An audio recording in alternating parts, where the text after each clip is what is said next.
I'd like to take a moment and thank our sponsor.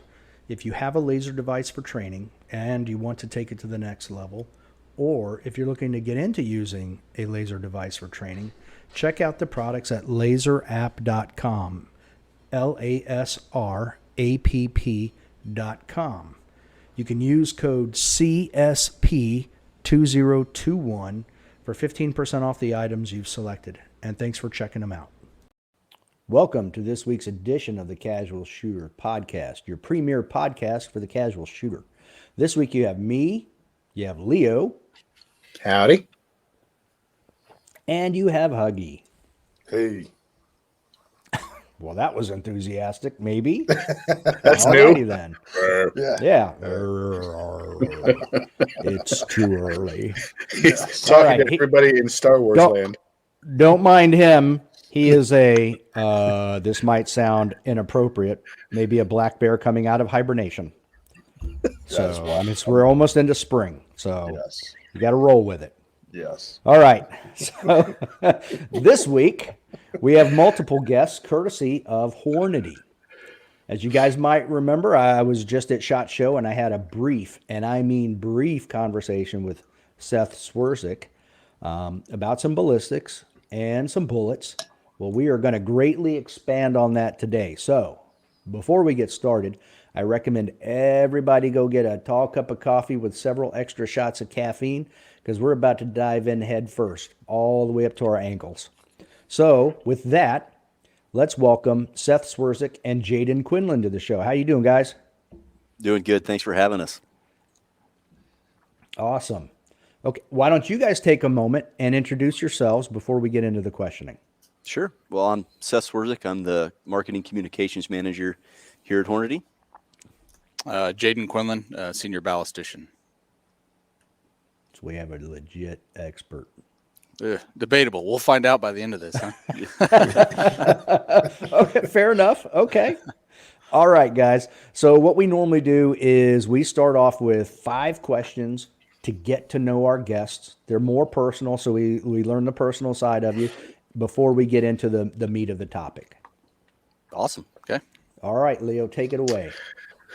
So I'm fortunate enough to get the first question, which is my favorite question personally. And you guys can answer in whatever order. But the first question is, what is your favorite movie?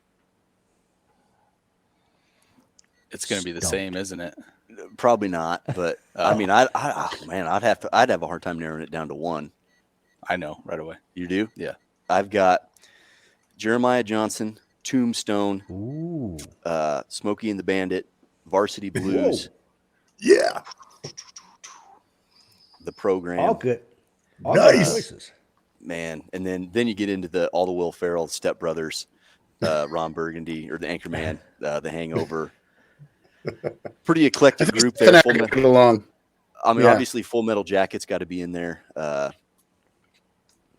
I couldn't pick just one out of there, but that's my vomit of movies that I could watch over and over and over and over and over and over and over again. Okay, that's fair enough. I think we just became best friends. Cheers. I don't have a list that long, but number 1 is Jeremiah Johnson. Number 2 is The Outlaw Josie Wales. Oh, that was mine. The Outlaw Josie Wales. What a great movie. And you guys just became best friends. So far, best episode. We just got 2 new best friends. I have to say that I'm really actually to hear somebody even mention Varsity Blues and The Program. I'm like, that's just awesome because nobody even talks about those films. Unless you're an athlete or something of that nature and know that from back in that time, it's just like, so when you said that, I'm just like, oh my God, somebody actually knows what I've gone through. I've probably watched athletes those movies 100 times. I mean, yeah, big fan. Oh yeah. Awesome. So, but we'll keep on moving on with the questions. I'm going to throw my question out to you, both of you all. What is your favorite book?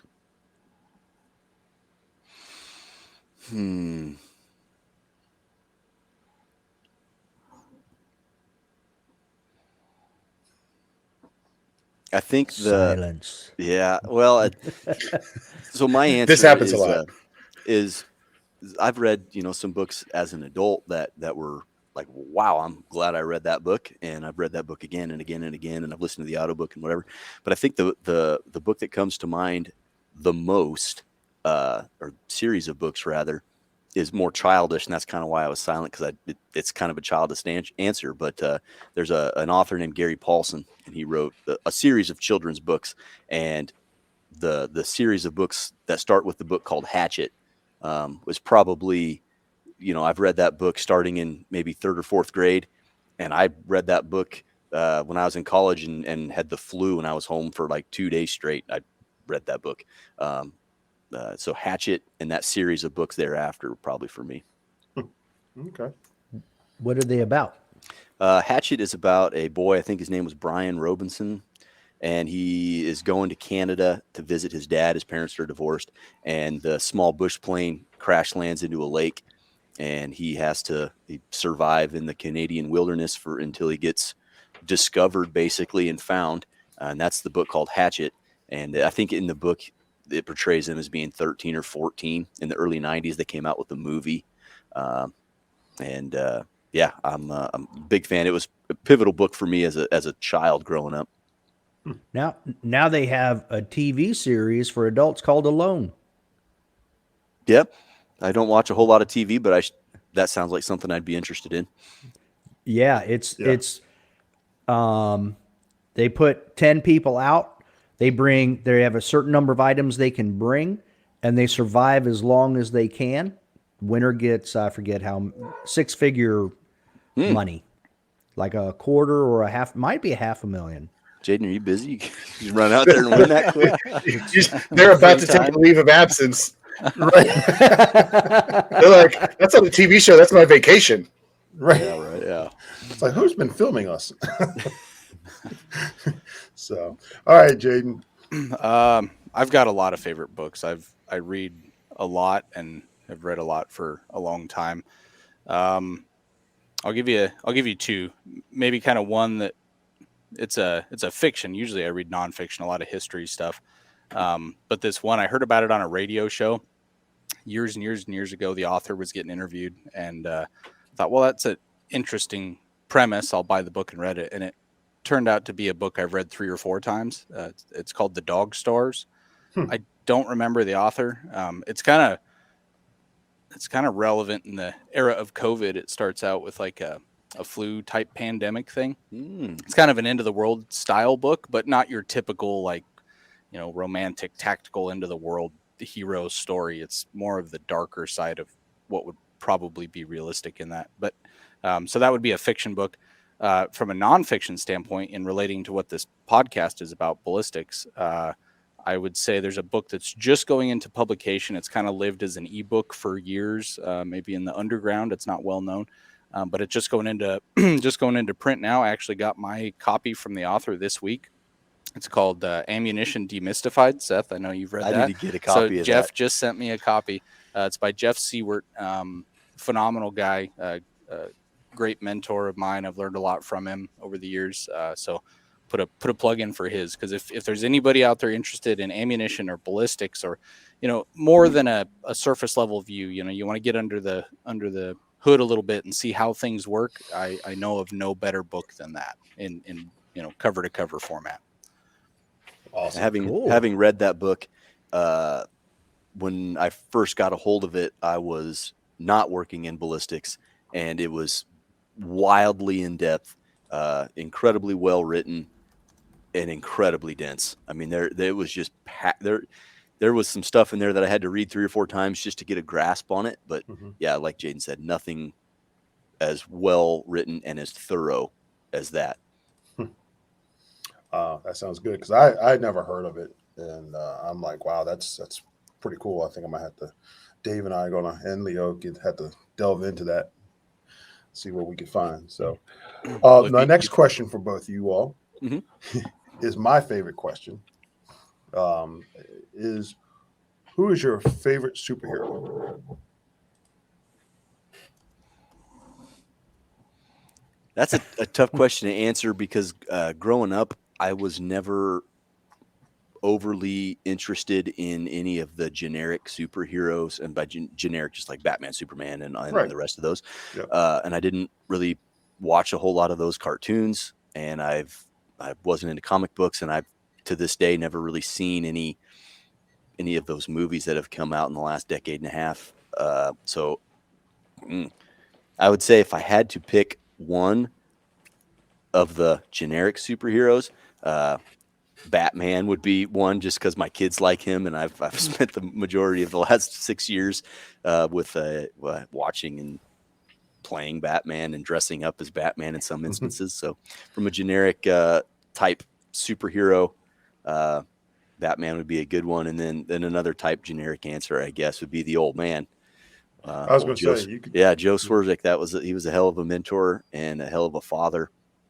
And I've talked about this in some of our podcasts before, but you have a father, and I had an amazing father, worked himself into the dirt, provided for his family, was just awesome, taught me how to hunt, taught me a lot of things, a lot of good advice. And then as I grew up and became my own man and doing my own things, I kind of reconnected with my father, but now I don't need him as a father figure for fatherly things. And we connected more of on a friendship level. And it's just been a blessing for all of my life to have him around. That's awesome. That's awesome. Great answer. Yes. So we'll head on over to Jayden. I'm going to have to pretty much parody Seth to the word. Excuse me.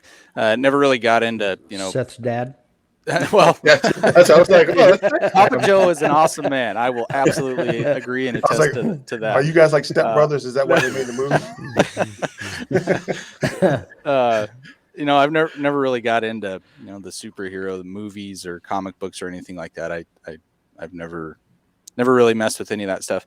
If I was gonna maybe pull a superhero figure out, maybe from the last question from books I've read, stuff like that. John Galt from Atlas Shrugged is a pretty interesting character. But yeah, I would say the real superheroes in my life are the actual people I've had, people within my family, people that I've met along the road to sitting here today. I did not get where I am by myself. It was because of all the people that I've had in my life. So they would be the superheroes, I'd say. Awesome. I love deep answers. It makes me so happy. That's awesome. So we're going to start transitioning a little bit into kind of why we have you guys on here. So the next question is your favorite gun and your favorite caliber, and they don't have to match. Sure. I think my favorite gun is, right now, it's chambered in 6mm arc, but it's a Bighorn action. Bighorn, they're out of Nebraska, but they make world-class actions. So it's a Bighorn action in a Manners PRS-1 stock. Right now, it's got a Bartlein 22-inch 6mm arc barrel on there and a Vortex Razor LHT 4.5 to 22. And that is my favorite rifle. I've got an ARCA system on there, so I can drop it into a tripod. It's not horribly heavy. The stock is as comfortable of a stock as you'll ever shoot. With the thumb shelf and the adjustable cheek piece, it just is balanced. I feel comfortable shooting antelope, deer, obviously prairie dogs. I ran the Mammoth Sniper Challenge with that rifle. Like, it's just a really balanced, nice shooting rifle. And it's not necessarily that it's chambered in 6 arc right now. It's just the balance of the whole system. I can shoot to 1,000+ yards, and I can hunt with it, and I just do a lot of things. And it's probably my favorite rifle I've ever built. And then his favorite cartridge, I'm going to have to say 6.5 Creedmoor. I had nothing to do with the design of that cartridge or anything, but me starting here in 2013 and cutting my teeth in the competitive circuit and shooting stuff far away and hunting and stuff, the 6.5 Creedmoor was really the do-it-all. I could shoot matches with it. You could shoot bench rest with it. You can go hunting with it.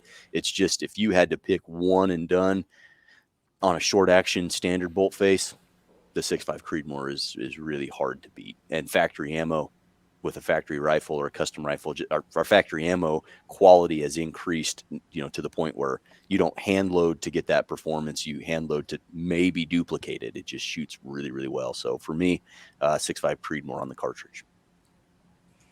Nice. All right. That's a hard one for me to answer. I'm pretty fortunate in what I get to do every day for work that, my access to different guns and firearm systems and stuff is almost limitless. My favorite, though, might be Leo might like this one because maybe it's more of a deep answer to that question. When I was a kid, I got a Remington 700 223 that a mentor of mine back then got for me because I think I was 13 or so. I had a 22 Magnum before that, but so this was my first center fire cartridge, and I still have that rifle today. But I would say the fire that was lit within me from a passion of ballistics standpoint all those years ago was facilitated because of that rifle. That's what allowed me to start pushing limits and kind of learning the hard way a lot of those lessons that we now know in physics today or whatever. I was kind of figuring it out the reverse way by doing it and doing it wrong most of the time until I did it right. So yeah, just an old 223 varmint Remington 700, which I still have today. I don't know how many rounds are on it. It still shoots. There's got to be 20,000 rounds on the thing. But Wow. That's quite a bit. That's pretty good. All right. I know you guys do quite a bit of hunting. So the last question we normally do is one that's a little more particular to you guys. And since you guys do hunting, what is the most tasty animal you have been able to take? For me, no questions asked, antelope. 100%, no questions asked. Any game animal I've ever eaten, antelope is top of the heap. There's just nothing better when you properly take care of an antelope, and that meat is unfortunately really low in volume. You don't get a lot of it, but it's really mild. It's almost got a sweet flavor to it. And again, you can ruin all of that by improper game care. But man, of any wild game I've ever had, antelope, no question. Okay. Mine would probably be some of the African plains game species. I was fortunate enough to get to go to South Africa a couple of years ago, and that exposed parts of my palate I didn't know existed as far as game meat goes. Incredible. I mean, they know how to prepare it and everything. I would probably make it taste like a leather shoe if I was to cook it because I don't know what I'm doing. But yeah, that was otherworldly as far as the flavor of meat goes. Wow. Okay. What specifically did you have when you were over there? Oh, well, the whole gambit, eland, kudu, gemsbuck, warthog. I mean, I think they cooked everything that we had killed that trip. I think eland was probably the best. Eland backstrap. Yeah. Okay. How was the warthog? Wasn't gamey? No, I mean, you would have paid a lot of money at a restaurant to eat that type of food. It was insane. So yeah, there was no gaminess really to it at all, I would describe. Well, and eland and kudu, those are big animals. They are, absolutely. Yeah. For North American stuff, I'd say elk. That's my favorite. Okay. All right. Now getting into the actual meat of the topic. Ha ha ha ha. I'm sorry. It really seems like everything with Hornady changed about the time you guys got the Doppler. So can you guys go into how that has changed your bullet design and everything else that you do now since you got the Doppler and how it did that? Absolutely. Yeah. So we purchased the Doppler radar we have now in late 2013 and started using it in 2014. And the best analogy I can give you on how that increased our capability is traditionally within the industry, within ammunition manufacturers within the industry, and also, within like your podcast, the casual shooting market, we're using chronographs of various sorts, right? You have sky screen chronographs, you have like the Magneto Speed style, You have the lab radar now, which is a radar, but kind of still functions. It gives you one data point, right? Your muzzle velocity, a couple downrange, but essentially you're looking at one is the usable number. So the point of that being all those different instrumentation, what they provide you is a picture. A picture is one data point in time, right? You froze that frame of that point in time, and that's one data point in time. What a Doppler radar is a video recorder. So if you think of that as the analogy, the amount of, a picture is worth 1,000 words, right? Well, how much is a video worth? Who knows? Depends on the content of the video, how long it's played for, the resolution, all those things. But it's way more than a picture, right? So a Doppler radar lets you take a video of a bullet's drag behavior versus taking a picture with a chronograph or an acoustic target or any of those other methods. So that kind of gives you the idea of how much of a leap that gives you and what you can learn. But you're exactly right. Once we got the Doppler radar and started using it and measuring bullets on it, you see things you could never see before. It's like watching something in high speed versus real speed. You learn things that are happening that you didn't even know existed. Kind of like the, oh shoot, no, I'm trying to remember the older polymer tip. Right, the heat shield tip process. Yeah. Exactly. Right. Yeah, that was the first major discovery with that radar. We were using it to get, essentially better BC measurements back then. This is pre-Fordoff. BC was still the prominent method for doing trajectory calculations. And so BC changes as a function of velocity. So as your bullet travels downrange, the BC will be changing on you to varying degrees depending on the bullet. But the problem there is that the BC is changing, and we need to figure out what the BC is to plug into our program to give us the best numbers to hit our target, right? That's the goal.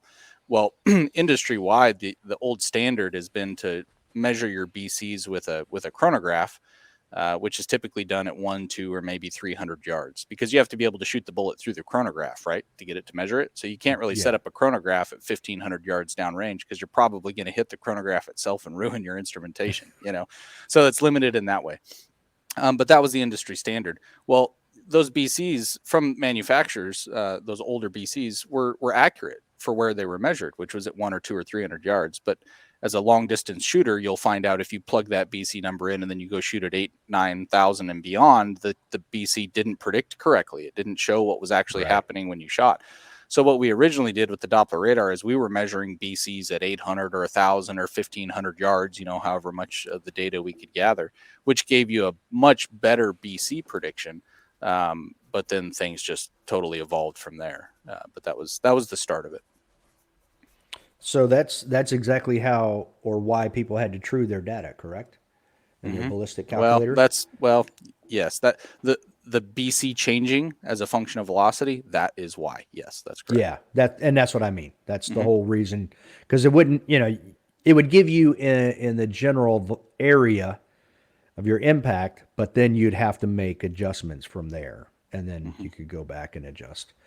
Now, so while we're talking about ballistic coefficient, I know we're going to transition to drag coefficient here shortly, but what is the difference between a G1 BC and a G7 BC? Okay, so a G1 BC, these are a reference, and I'm going to use an analogy here that isn't 100% technically accurate, but it will convey the point in a way that most people will understand it, and I think there's validity in that. So let's talk about a BC first before we talk about the difference of G1 and G7. What is a BC? A BC is a fuel mileage rating for your bullet. So if we analyze or analogize that to a vehicle, your vehicle gets different fuel mileage depending on how you're driving it, right? City, highway, uphill, downhill, headwind, tailwind, all those different environmental circumstances change your fuel mileage, right? Well, a BC is trying to do the same thing. It's giving you one number that's going to try to predict the fuel mileage of your bullet, which is how fast does it slow down? That's what really matters. So we're using this one number to try to predict that. The problem is that when you pick a BC, we just said that BC changes with velocity. As the bullet goes downrange, the BC changes. So you have to pick one number, right? In a traditional BC calculator, you input one BC value. So it's where did you pick that number? Did that number come from the bullet driving uphill driving downhill, driving on flat ground, driving in the city? Where was it? So that's kind of the limitation of BC. Now, what is G1 versus G7? So a G1 BC is based off of a flat base, pretty short ogive bullet. It was a German Krupp artillery cartridge in the late 1800s. So if you think of BC, we're still using it today. That comes all the way, that's over 100-year-old kind of data and technology. Now, the G7 was a German long-range artillery cartridge from the early 1940s. So essentially, the Germans had figured out that if we start changing the shape of the bullet, it changes how fast it slows down. And the more we can make it retain velocity, the better results we get from an artillery perspective, right? The slower it slows down, the less it's going to drop due to gravity, the less it's going to deflect due to the wind, all those things that are out of our control, right? So the Germans figured out if you change shape, it changes the drag, enough so that those original G1 calculations didn't work anymore. So the fuel mileage of the G1, which would be like a bus, the fuel mileage of a bus, was no longer accurate in predicting the fuel mileage of the race car, which was the G7 shape, if that makes sense. Yeah, absolutely. Okay. Well put. So even the G7's 80 years old. That's correct. Wow. So, and I take it the Doppler radar brings us into the 2020s. Yeah, so that would be, moving away from ballistic coefficient to drag coefficient. So drag coefficient isn't as well known by the shooting community, but it is at the base of ballistic coefficient. You can't get ballistic coefficient without drag coefficient.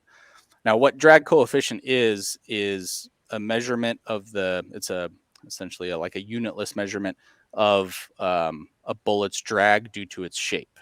So mainly what you're looking at is the shockwave formation that occurs in supersonic flight, right? When something breaks the sound barrier, you have a supersonic shockwave that forms. So what that CD versus Mach curve is, if any of your listeners have ever looked at one, what that is telling you is essentially how the shock waves are forming or changing in magnitude or placement within the bullet, and how that changes the drag of it. Because when those shock waves form or attach, that changes the drag, how fast it's slowing down. You could think of that as like an easy analogy there. If anybody's done any skydiving or anything, if you jump out of the plane and you keep your arms and your legs tucked in tight and you're going, head first, and then you throw just your arms out to the side, and then you throw your arms and your legs out to the side, obviously you're increasing the drag, right? And you're going to slow down a little bit. That's the same thing that's happening with the Mach formations on the bullet, because it's breaking the speed of sound. Just real quick to throw some color commentary onto that. That is not technical at all, but he said CD versus Mach curve. So drag coefficient is abbreviated to capital C, lowercase d, CD. Just to clear that up, because that can be confusing to people. So when you hear CD versus Mach, that's drag coefficient versus speed of sound. Yeah. Okay. Thank you. The simpleton in me was like, okay. I got you, Leo. Sorry. Thank you. So instead of being DC, it's CD. Yep. Yeah. And so what that CD or drag coefficient versus Mach curve is, that's the fuel mileage of your bullet in every driving condition possible. So where BC was just one, you're either gonna. So if you think about it, I'm gonna make a road trip across America, and I get one shot at determining how much gas I need to get exactly to my destination. Like I'm running out of gas as I pull into my destination. That's the goal, right? Well, you get one fuel mileage to pick. Are you going to pick the uphill, the downhill, the flatland, the headwind, the tailwind, the in town, the highway? What fuel mileage are you going to pick? That's what BC does. What CD versus Mach or drag coefficient does is says, the cars nowadays will give you the real-time fuel mileage, right, on the little screen. That's what CD versus Mach is. It's measuring the real-time fuel mileage as you're in process and updating your what's left in your tank, essentially. That's what CD versus Mach is doing. It's actually measuring the bullet's drag through its entire flight path. And then when that's used for a ballistic prediction, it's extremely accurate because you accounted for everything that's actually going to happen versus just picking an arbitrary fuel mileage number and trying to make it match your entire road trip across America. Cool. I just want to say I love how you're using the analogies to to explain things, because I'm telling you, it is great that you do that, because again, in your profession, you're at a certain level, and then there's people that are outside your profession that are not at that level. And to the way you're breaking it down, and of course, I always say breaking it down Barney style. Yeah. You know, it's like, oh wow, I actually can see it, visualize it, and understand exactly what you're saying. So now I'm like, wow, this is what I'm talking about. This is what I want to know. This is how I definitely want to go, taking my game to the next level. So I love your analogy. So keep up that's amazing. Good. Thank you. So, and I assume this is where your videotape Doppler information really comes into play. Yes. Yeah. So I guess this kind of segues into Fordoff a little bit. Yeah, absolutely. Because Fordoff uses that videotape of the drag curve instead of the picture that the BC programs are using. It uses that videotape of the drag curve plus a whole bunch of other things. Now, most people will think of Fordoff as, oh, it just uses the radar drag curve. You know, that's why it's so much better. And that is true, plus a whole bunch of other things. So you tell me if you want to go down that rabbit hole or not, or I know you had a kind of a list of topics today. So. Before we Yeah, go down yeah. that rabbit hole, or before we move on, just for any listeners that are unfamiliar, when we say Fordoff, that is the Hornady Ballistic Solution app. You download that on your phone or on your iPad or whatever. It's free of charge, and that's the ballistic computer that Jayden has developed. And so just so anybody that hears us talking about Fordoff, that is the physical application that you can download on your phone for free that uses that radar-derived drag coefficient for trajectory solutions. Now, you can also do that on your website too, correct? You certainly Yep. can. Yep. And in the Kestrel Okay. as well. Yep. Oh yeah, we do have a Kestrel. Okay. I do want to go down that route. Before we get there, I guess maybe we've already touched on it, but in your last podcast that you guys put out, Mm-hmm. you specifically used two terms that I wanted to get into. You said, with the radar and all of that, there have been aeroballistic advancements and geometric changes. Mm-hmm. So, and that's where I know, in 2014, that's when all of that started.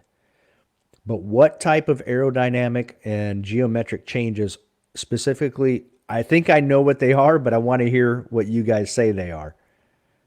Well, some of them I can't talk about in specifics. Fair for enough. reasons that hopefully will be evident in coming time. Yeah, hopefully. But the ones that we can talk about, heat shield tip specifically. Okay. What we figured out with the radar there was that traditionally used polymer tipped bullets, so that was ours as well as other manufacturers out there. The material that was used in those tips would suffer from aerodynamic heating. So when that bullet is breaking the speed of sound, there's a lot of energy that's present there, right? And that comes in the form of heat. And that plastic was essentially deforming because of that heat. Now, to your point of geometric things, the me-pla or point of the bullet, the very tip, is very critical to the drag characteristics of a bullet. So as that gets bigger in diameter, the drag will go up or your BC will get lower. And so what happened with those polymer tips that were deforming in flight is that me-plat, or the tip of that bullet, was getting bigger in diameter because it was essentially scrunching back a little bit. And so that was causing your BC to go down. So in the whole heat shield tip era discovery, what we figured out was a classification of polymer that had a ability to resist heat that was high enough to overcome what was present in the bullet in flight. And so now that tip maintained its size and shape, and as a result the drag was lowered and the BCs went up. So that's what you saw, in the transition from AMAX to ELD match, and then ELDX came out at that same time. That was that technology. Now that the those polymer tips that suffer from aerodynamic heating, it wasn't all of them across the board. It was dependent on a couple things. One of them was the general drag of the bullet. So if you want to talk about it from a BC perspective, you had to have a BC a G1 BC of over about 0.5. So anything with a G1 of 0.5 or above was able to suffer from this. 0.5 or below, it didn't happen. And the reason for that was the bullet slowed down too fast. As that bullet slows down, the heat is reduced. Yeah, it's reduced. Dissipates, yeah. All right. So at a 0.5 G1 or above, you maintain speed long enough that the heat can become a problem. Velocity was the next part of it. The faster you push them, the hotter things get. And then the third part is ambient air temperature will affect it. So if you do it in the middle of winter versus a hot summer day, the deformation will be different. And so that kind of gives you an idea of that discovery. Wow, that's a lot more than just, this material is unable to withstand those temperatures. That's very interesting. Now, I would also think, though, and maybe this is what you were saying you can't talk about, but I feel like it also changed the ogive of the bullets, the actual shape to, you're able to find stuff out on that video where you would change the actual shape and length of the bullet in order to maintain those speeds, that velocity at greater distance. Yes. That's also been a long understood phenomena, maybe you could call it. I mean, you can go back to Modern Exterior Ballistics by Robert McCoy.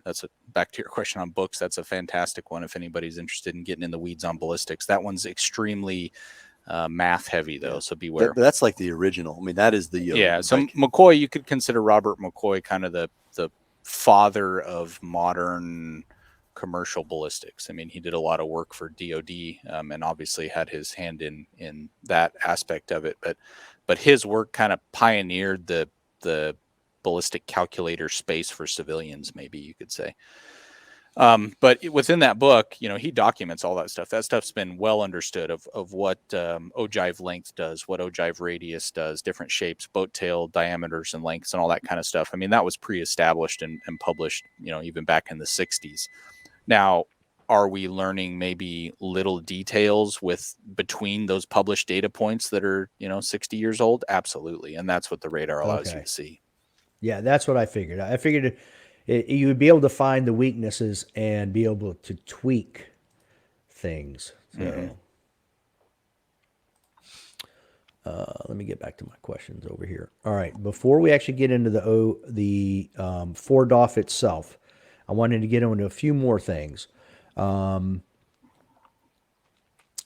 me come down to bullet tips. Since we're talking bullet tips, Seth and I talked about this a little bit at SHOT, but what I would like to talk about is the difference between the aluminum tip and then the ELD-M and the ELD-X and how they all differ. They're all super aerodynamic, but they each do different things and why they have their own place. Sure. So looking at ELD match and ELDX first, since they're both using a polymer tip, the benefit that the polymer tip gives you is, as I said earlier, that plat or that tip of the bullet is extremely critical in the drag of the bullet. So when you let's look at boat tail hollow point. We'll back up to that design. With a boat tail hollow point, you're essentially taking what is like a cup, a water cup or a glass for water.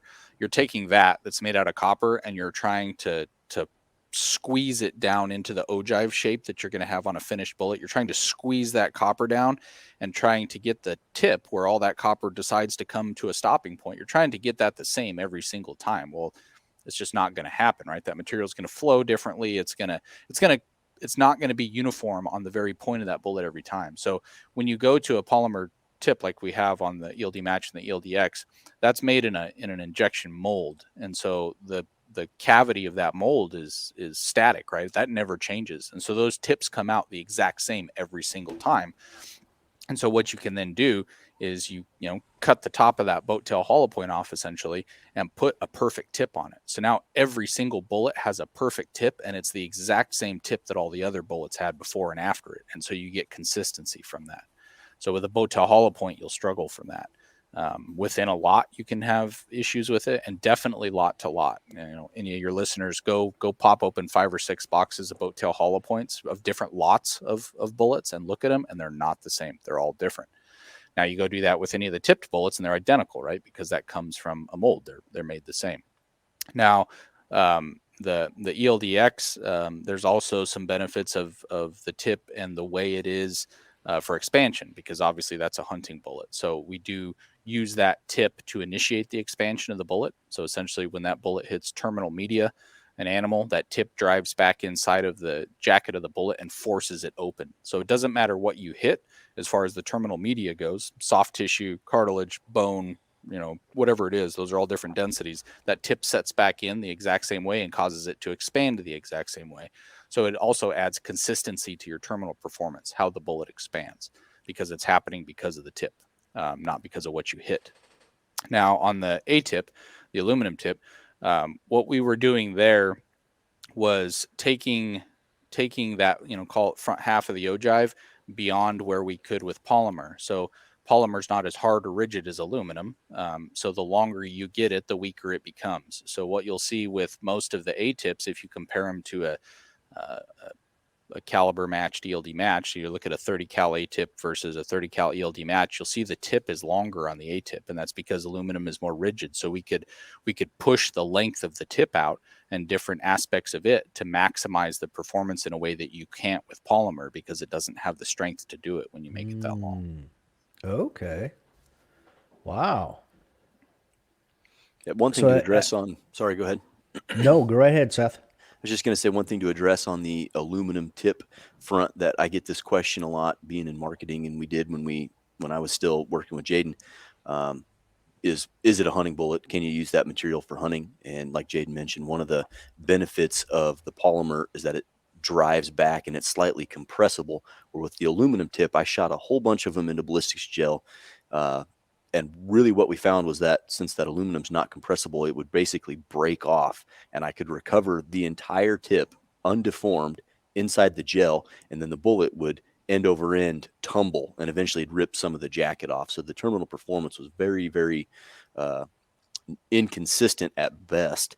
And it's because that tip doesn't compress and set back. So I wanted to, for any of your listeners that are thinking about it, just because it's a hyper accurate bullet, and it's got all the cool guy features that make it really good for long range shooting, that aluminum tip does not bode well for consistent bullet upset. So definitely don't recommend them for hunting. And that's what we touched on at SHOT too. Was I asked, why ELDX and ELDM? Why am I not shooting ELDX in competition? And it'd be the same thing that I would be hunting with. Yeah. And we Please came do. up with you could. Yeah, That people was the do. point of it. Yeah. That was the whole yeah. point. Yeah. As Jason Hornady had said, a hunting bullet Pun you can intended. win a match with. Yeah. So, and then I started looking at the A tip and comparing with the polymer, and I know that the trend is to go towards the drag coefficient because you have so much more data. It's so much more accurate than the BC is. But the BC on the A tip is what I would consider to be somewhat significant as compared to the polymer. Sure. And I guess you answered it just because of the way you can lengthen the tip and control everything. Is that correct? Is that what the difference is? Absolutely. Yeah. When you go to aluminum, you kind of get rid of the limitations of polymer that exist. And so we could take the bullet design to a new level. That's a good point you brought up, Dave, is that BC as old school, traditional, and inaccurate as using BC for trajectory solutions has become, it's still a widely used comparative value. A lot of folks, when you're looking at a box of this and a box of that, you can just compare the two based on BC, and that'll be hard to get the industry to go away from, because from a comparative standpoint, it's a number that generally most people understand, and they can make a comparative assessment between the two. And that's a good example of why we still publish BCs, because a lot of people still rely on them to make decisions. So do you guys, all right, this is just something off the cuff here. Do you guys see the Doppler radar being used to change the way BCs are calculated, maybe? Yeah. There's not a standard that's established. So, within the small arms ammunition realm, there's a lot of standards in place that are adhered to for velocity and pressure and barrel lengths and twist rates and all those Right. things, right? There's, SAMI's the governing body that we look to in the United States to do that. Right. You don't have that for drag measurements or BC publication. It's essentially left to whatever the manufacturer can come up with. And it's like I had mentioned earlier, prior to Doppler radar, everybody was using a chronograph, or an acoustic target. So all the BCs that you saw published in the 80s, 90s, and early 2000s were all at 100, 200, or 300 yards. Well, now Hornady comes out with a Doppler radar. Generally what happens is as you look further and further downrange, the BC will degrade. And that happened with the deformation of the tips, right? The discovery of heat shield tip that prevented it. But that's a separate issue on why the BC was degrading. That was the tip issue. But in general, depending on the bullet shape, to greater or lesser degree, the BC will lower itself as the velocity gets lower and lower and lower. So the problem then becomes, if I give you a BC, to Seth's point of it's a comparative metric, you have to be careful because you have to compare apples to apples. You have to know at what point the BC was calculated at. And that's the kind of turmoil we're in right now within not only the industry, but also, the customers. The question that has to be asked to know if you're comparing apples to apples is, how was this BC derived? At what Mach number or velocity was this BC calculated for? Because I can take, if I wanted to be dishonest about it, I could take and measure my BC at 50 yards where the velocity is really high. So my BC is going to be higher at that higher velocity than it would be at the lower velocity if I measured it at 800 yards. I could take that BC measurement at 50 yards and put it on a box, and it's not a lie. I just didn't tell you where the BC was measured. So really the question that needs to be asked is, a standardized distance or method of calculating it. The problem is the cost prohibitiveness of the Doppler radar, though. It's extremely expensive compared to a chronograph. So although many major manufacturers within the industry have now got a Doppler radar and adopted that technology, there's still some that haven't. And so how do you bridge that gap? Do you force everybody to spend a lot of money to be able to get that one little BC number? I don't know the answer to that, but for your users in making comparative metrics, because Seth's right, it's common language. It makes it easy to make a comparison, and it's a generally good trajectory prediction tool. I mean, it works pretty well, right? We're pushing the limits now where it's the errors of it are exposed blatantly, but out to 400 or 500 yards, a BC calculation works fine. There's no problem with it. But if your listeners are using it as a comparative metric, it's a really important thing to know, where was the BC calculated. And you'll see if you go on our website, at hornady.com/BC, we have a table in there of all the BCs at 3 different Mach numbers or velocities. And we explain all that in there to tell the user, if you're going to use BC, here's different BC values and here's what they mean to you. If this is the style of shooting you're doing, you should use this BC. If this is the style of shooting you're doing, use this BC. And then we also publish the BCs at Mach 2.25, which would be a pretty standard representation of if you measured a BC with a chronograph at 200 or 300 yards. So that's the comparative number. That's the number that we put on the box. That's the number that our labels are based on, because that's what a guy's going to do when he goes to the store. He's going to look at 2 boxes on the shelf and say, the BC's higher with this one, it must be better, I'm going to take it. The problem is he's not getting the full gas mileage story, right? He's not only going to use that bullet at the distance that the BC was measured at, he's going to use it, way beyond that. And so he makes the purchase, goes and shoots, figures out he has the problem before he ever knows that he was kind of had from the get-go, because the understanding of BC is not well established. Yeah, and I typed in exactly what you said, and it comes right up with ballistic coefficient stuff. And it's interesting in that I guess you guys were listing an 800-yard BC while most were using 200-yard BCs. And we suffered from exactly what I just said. We published 800-yard BCs, so our BCs were lower than all of our competitors in the same class bullet, right? So the guy would go to the store and he'd look at the two and he'd say, "I'm going to go with this one because the BC's 20 points higher." Well, yeah, which is significant. It wasn't there. It wasn't honest then. So that's when we went to that kind of tabular form that you see on the website there, where you have a BC for Mach 2.25, 2.0, and 1.75. And up at the top of that, it describes to you, hey, here's what these mean to you, and here's how to use them. Yeah, pretty. Yeah, I like the way you guys broke it down and exactly what you said. So that's pretty good. Very interesting. Okay. If you don't mind, I have just a question, because for the average shooter that is taking that box and is going to go hunt with it, but may not go compete with it, how much of a difference does that make for a guy that's not going to shoot past 350 yards? 0. Yeah. I mean, not at all. The easiest way to look at that is go open up any manufacturer's catalog where they have all the ballistics of every round they produce. Like in our catalog, we list them all out to 500 yards.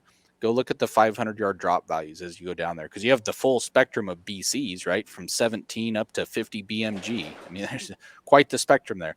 Go look at that. Go look at the difference in trajectory at 500 yards, and it's very small. So from a hunting perspective, at traditional ranges out to 200, 300, 400 yards, trying to pick a bullet based on BC is a moot point. You should be picking a bullet based off its terminal performance, not based off the BC. Okay. I just wanted to make a statement. I actually find this very interesting because, to me, I like to do long distance shooting, and now this actually changes the game. Because with the Doppler radar, I can see further down, because I wasn't thinking at the level that you gentlemen are, but I noticed that there was a problem, because I'm sitting there going, why is it not? I buy this box and I'm like, it says this, and then I shoot it and I'm like, man, that sucked because it just dropped further down. So I'm got to do adjustments and everything of that nature. Having the Doppler radar system now and seeing the trajectory and the drag and everything, it puts a totally different spin on things, where I can now say, oh, when I pick up a box of Hornady, I look at it and I'm like, okay, I'm going to look at this number versus that number, like you're saying, because you're right. They were lying to me. Now I'm like, wow, they lied. And I hate to say lied, but they just used a standard number or distance and put that number there. And like you said, you see that higher number, that's what you're going to go for. Yep. So it's the same thing if you bought a car based on the little sticker in the window that says it gets 35 miles to the gallon highway, and you buy it and you go drive it and you get 30 miles to the gallon, and you're like, what? Where's What the extra heck, 5 man? miles a gallon? It's the exact thing. right. Yeah, He said puts a different spin on it. Whatever. that Ford off, though, like you just mentioned, Chris, that's exactly what we're talking about. Is you take a BC calculator out, you run it out, and you're hitting your targets, and then you get to a certain range, and now you got to come up a tenth or two or 0.3 here or whatever, and you have to fix that. Well, with Ford off using drag coefficient, your rate of first hit probability goes up, because you're getting the actual drag. And then that brings into a whole nother side of the equation where, okay, you missed at 800 yards because you were 0.2 low. So you come up 0.2 and you fix the BC to give you the correct drop. Well, just like Jayden said, BC changes with the speed of sound, velocity, and temperature. And so if you fix it one time, it doesn't fix it forever. It only fixes it long enough until you get a speed of sound change. Correct. So it's going to be off again. And that just creates a whole bunch of problems. So we have Ford off, drag coefficient, first round hit probability is definitely increased because you're reliably getting the right trajectory solution. Right. And for someone who taught people that would be traveling the world with an M40A1 rifle, I can tell you right now that is exactly why we kept data books for every different condition that we shot in, because that was the only real way for us to know exactly what the dope was going to be for our guns in order to get that first round impact, because there was always a difference. Yep, that's true. And in your business, a first round impact is vitally important. You know, it's, Yes, you know, it is. in that game, it's not a piece of steel. And yeah, you have to know. And That yeah, like still shoots back. yeah, that just keeping data, you know, back when I first started shooting matches, yeah, I had a 308 Winchester, and I had a little composition notebook, the black and white composition notebook, but it was a little one with every time I ever shot and the temperature and the pressure. And Yeah. it was important to have that. And not that that's not still an important thing to do and keep track of and keep record, but with Ford off, it's definitely a lot easier. For sure. Until next time. Don't be a little bitch. Yeah.